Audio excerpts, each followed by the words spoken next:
Diablo 4 Season 1 is nothing short of an absolute unmitigated disaster. Okay, for this video, we got a roundup of some news, some hot fixes, some pretty funny bugs, and then I'm also going to break down for you how I'm currently feeling about Season 1, I'll tell you how I'm currently feeling about Season 1. I rolled a sorceress. Biggest mistake of my life. If I am not going lightning, I cannot kill a boss. It literally takes me 10 minutes to kill a boss at level 42 with anything but lightning. And if I'm going lightning, it literally takes me 20 minutes to kill a pack of mobs because the AoE damage is literally non-existent. Yeah, I'm feeling real good, Blizzard. Real good right there. Oh, and the hearts, they're all boring. expect for the future of the seasons and what I hopefully will see on this Friday dev chat, because on Friday, that's July 28th, there's going to be a dev chat, and because we're live every single day, we will be covering that when it goes live. You can find all those links down below. So let's get going with today's roundup. All right, first things first, Adam Fletcher tweeted out that there was a new patch update. So if we go look at the actual patch notes, this is focused mostly on bug fixes. If you did not know, there was a pretty significant amount of bugs that got introduced with Season 1. Some of them are still in the game. For instance, like the Necromancer's Imperfectly Balanced is still bugged. Ironic name, we know. But there were some other really hilarious bugs. In fact, one so much so that they put it in here twice. Acquiring or reallocating season blessings will now clear the vendor buyback, and they copy pasted it and put the exact same thing here. What is this about? Well, this is actually quite hilarious. You see, there was a bug in the game where the season blessings that you get from those, smoldering ashes, when you actually put those into the gold seasonal blessing and then sowed uniques and then remove them, you could buy the uniques back for cheaper, basically generating free gold. You could sell something and buy it back and just kind of create a gold looping exploit. So people were farming, like 40 million gold an hour, just click, and just spamming, getting tons of gold.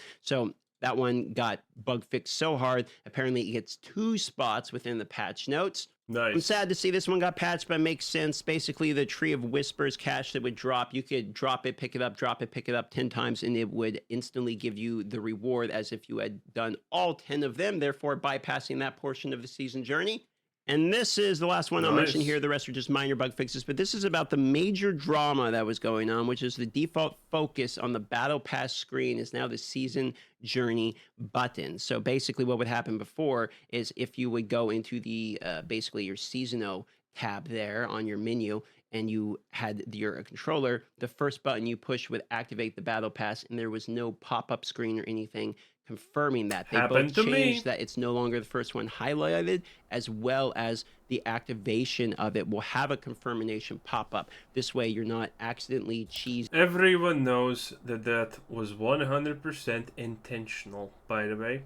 There's if you don't think that, well, you're gonna find out sooner or later that life's not exactly all roses and whatnot. Using your battle pass at the last second and you really didn't mean to. That was quite a big complaint. Now, there is going to be a dev live stream on Friday. This is much like the one we had last time. They're going to be talking about the 1.1.1 patch, which will include the Sorcerer and Barbarian changes, bug fixes, and features. Are you telling me there's a chance that I'm actually gonna be a class, not, those NPCs that you get along sometimes to tag with quests? Is there a chance that my sorcerer is actually gonna be stronger than an NPC? You're telling me that's a possibility? Because I really don't want to log on and play it at all. I feel ridiculously weak. I just feel completely irrelevant. It's ridiculous. Etc. So let's talk about what that could mean. We will be covering it live, so you can always check it out on the live stream, but we're pretty sure that Sorcerer Barbarians are going to get some kind of buffs or at least compensation for some of the issues they're running into. I also think it's kind of disappointing if you look at the Barbarian Hearts. Barbarian Hearts don't seem very good. They're all, like, it's super, just sometimes ignores damage and heals you instead. They're rather boring. And then, of course, Sorcerer has been beat to death so much with being memed on that we all know why they're buffing Sorcerer. But the word here, features. I didn't think it's going to be that bad, by the way. I really didn't. Because I have seen this 100 million times. In Dota, for example, the strongest pick, which literally permeates into every single game played for the last 3 months, because it's literally the strongest thing to win games with, it gets nerfed. Damage by 2 in the early game. Broken. Let's not play this anymore. Oh no.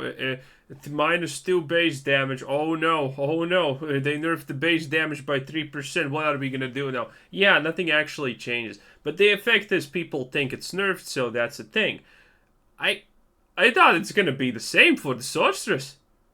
But it wasn't. They actually literally just looked at the sorceress and started hitting that shit into the ground. They literally strangled that bitch. Holy hell. Actually strikes out to me, and I really hope that they go more into the future of the seasons. One of the things they mentioned before was that they want to make sure that the seasons will have new in-game content, specifically catered to the new leaderboards that are coming. Now, they said that the timeline for this is effectively Season 3. So we have months of Season 1, we have all of Season 2, and then by Season... Leaderboards are the stupidest idea. Who's gonna care about leaderboards? The people who are in the top 100 or whatever is the first row that shows. That's who's gonna care about it. No one else will literally care that they were added. That's also the sad reality of it.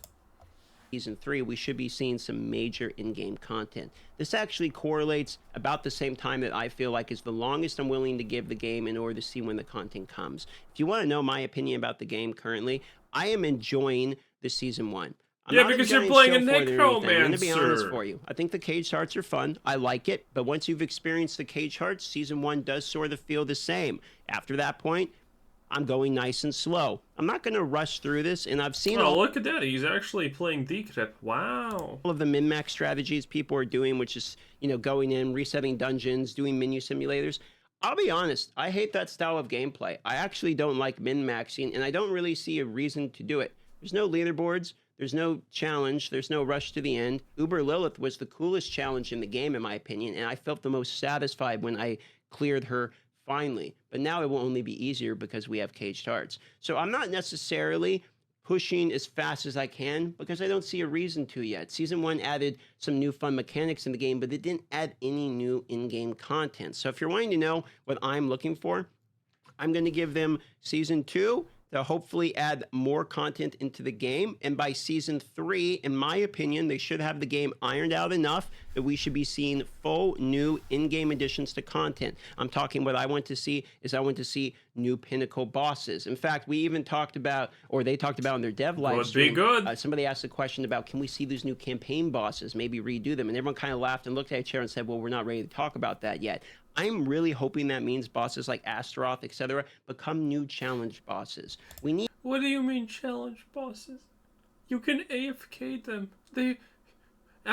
You can go AFK against Astaroth and he's not gonna kill you for 30 minutes. What do you mean challenge? Need more things to strive for in the game. I know one of the biggest complaints is like the in-game itemization and all that's bad, but like even if we put the itemization aside of it, the itemization can be somewhat saved by having challenges that require you to itemize certain ways. So if we have new pinnacle bosses that require new things, new mechanics in order to beat them, there will be reasons for us to build certain builds. At the moment, Uber Lilith is like the one big challenge that we have. Nightmare Dungeons just got nerfed a lot. So there isn't like a whole lot of in-game content. And Season 1 didn't really add a whole lot of in-game content. So if you're asking me personally, my feelings, while I enjoy Season 1, it's more of an early game thing. You get to try out the cage charts fairly early, which is why I'm going slow. I don't see a reason to push hard this season, in my personal opinion. By Season 2, I would like to see that it's a... I still can't get over the fact that the only interesting cage heart in the game, which isn't the pinnacle heart or whatever you want to call it, is for a necromancer, and that's it. Everything else is garbage. That doesn't probably even work, honestly. Smoother launch, not as many bugs, because Season 1 introduced a lot of bugs. So I'd like to see Season 2... Hopefully they fix the stash tab issue by then. We have no bugs upon launch. We have some more content than just Season 1 added. And then by Season 3, if you're asking me personally, I think by Season 3, that needs to be their first really big, I'm talking big dick content update. We want to see new bosses. We want to see leaderboards, maybe infinite scaling nightmare tier dungeons to go from like 100 to, I have an idea. How about Blizzard use that money they have gotten making this stupid game, delete season 1, and we all agree just to pretend it never happened. Keep everything it added, and added new season 1 with already new shit. How about that? How about they, what's the point of them being a business and earning money if they don't use that money to make things better? Blizzard, let me explain something that you don't understand. You make money, then you input that money to make things so you make more money. Why are you making the thing, getting the money, and then doing nothing with the money to make input into anything else? And why? Why? I honestly would expect this from some kind of indie development basement company, but you're somehow outshining my expectancies here, Blizzard. I'm not gonna lie. All the way to 200 or something, or just continually going, and the farthest you can go, almost like Greater Rifts, the farther you can go, the higher on the leaderboard you'll be, etc.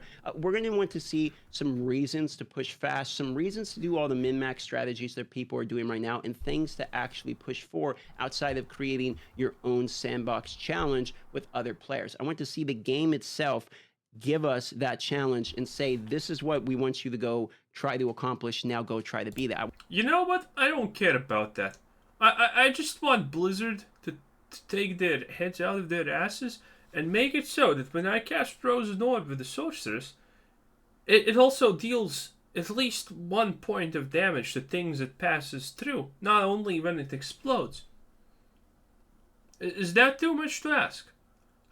Why in Diablo 2 did Frozen Orb do so much damage when it passed through enemies? Yeah, sure, it did like a lot more damage if you completely perfectly timed it and exploded, but it dealt damage to things it went through. This Frozen Orb doesn't. How did we regress so far? How? You understand that some skills are literally not even worth touching. I want to see the game offer that. I also want a ability to be able to chase the Uber uniques, okay? So one of my issues is actually with the Uber uniques, and I know that I'm never going to get one, and Kyra actually made a good point in our podcast, which is that when the Uber uniques actually show up, if you see someone with it, you don't actually feel like, wow, that guy's a grinder. You don't actually feel like he has some massive skill in the game or anything. What you think when you actually see him is, oh, he's just a lucky piece that happened to get an Uber unique. It doesn't say anything about that person as a player. True. It's just they got lucky. In fact, someone could literally not even be level 100 and receive an Uber unique. I would much rather Oh they go no, down imagine the pain getting the Shaco on level like 10.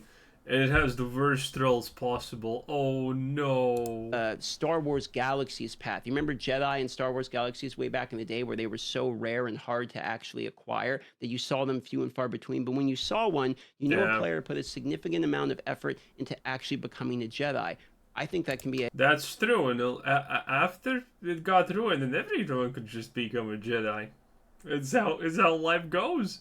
So one day you're the cool lone Jedi in the world and everyone's like licking your toes, and the other everyone's a Jedi and there's no one left to lick your toes. But you really like your toes licked. It is what it is. established in a number of ways. But what if you had to have, like, let's say 3 classes at level 100, or maybe even had to have them there at hardcore, or you had to beat Uber Lilith on multiple classes and then unlock a quest chain line, almost like Thunder Fury, that you had to go down and do this hard quest chain line in order to actually build an People Uber would unique, be and you got to choose one of them or pissed. something. And let's say that Blizzard still wants the Uber uniques to be some rare lottery drop. There is a multitude of these Uber uniques. I don't understand why all of the Uber uniques have to be the lottery drops. Couldn't we make Harlequin Crest like the super rare one you can only get from the way it is right now? Same with the Grandfather, and all of the other ones are acquirable by methods that are hard and difficult, but actually keyword acquirable, meaning when you see them, then that means that person achieved something. In fact, it might even give you some chase in the game to make you feel like a reason to continue grinding, or even do those min-max strategies we talked about earlier in order to progress fast enough so maybe you can be one of the first people to get them within the season, etc. I think there is ways to add already in the game more in-game He's content. right. We just have to enable those sort of things to happen. So for me, to wrap it up, how I'm feeling about season 1 is there's no reason for me to push hard. I'm just going to enjoy my time, go slow, mess around with the hardcore. I'm doing a build that I haven't even looked up. I'm just messing around with the shadow stuff, the minion stuff, and the caged hearts I actually like. Just seeing how strong I can get a minion. Mistake. Mistake. You don't. All of your minion damage is from some kind of stupid proc effects, which is not tied to minion damage. So, one of these nodes, I think it's this one or this one. One of these nodes is if you're close to a minion, they get like 30% more damage. Now, the attack speed one, that's big cheese. But the other one is useless, honestly. Strong I can get a minion. I'll start placing. But I'm pretty sure it works like that. I honestly don't know. But I never use it, and I never felt a difference. Legendaries here soon enough. Maybe it was bugged. Who knows? Wouldn't be surprising with Blizzard, honestly. Once I get into World Tier 3. But I'm just poking along. I'm a Sunday driver for Season 1 because I think that's what Season 1 is for. You just mess around, you have fun with the hearts. I don't see a reason for me to push right now. Going into Season 2, I would like to have some of the reasons to push. And then by Season 3, I think Season 3 should be an example of a very solid, good season in which it really brings a lot of the people to be very excited and feel competitive with each other. That is my timeline, and if by Season 3 that is not delivered, I personally will feel disappointed. But I'm willing to give it until then to really see exactly how the game rounds out. So I'm probably not, though. I'm not gonna lie, I'm probably not. Service game, that's my copium at least. We'll see exactly what it's like by then. But that's my personal opinion on Season 1, the future of seasons, as well as the current state of the game. A couple quick plugs for myself at the end. Come on by the live stream at Darth Micro. Yes, that's DM, or as we know him, Skills. Because I can imagine him being in Skills commercial, opening up a pack, and it's like, whoa, Wonderworld and everything. It is what it is. Anyway, this was Quizzer Sid, and thanks for watching. Subscribe if you haven't already, and please, please, tell Blizzard that they need to buff the sorcerers into an actual functioning class. Not the disappointment that you are to your dad. Have a nice day. Bye-bye.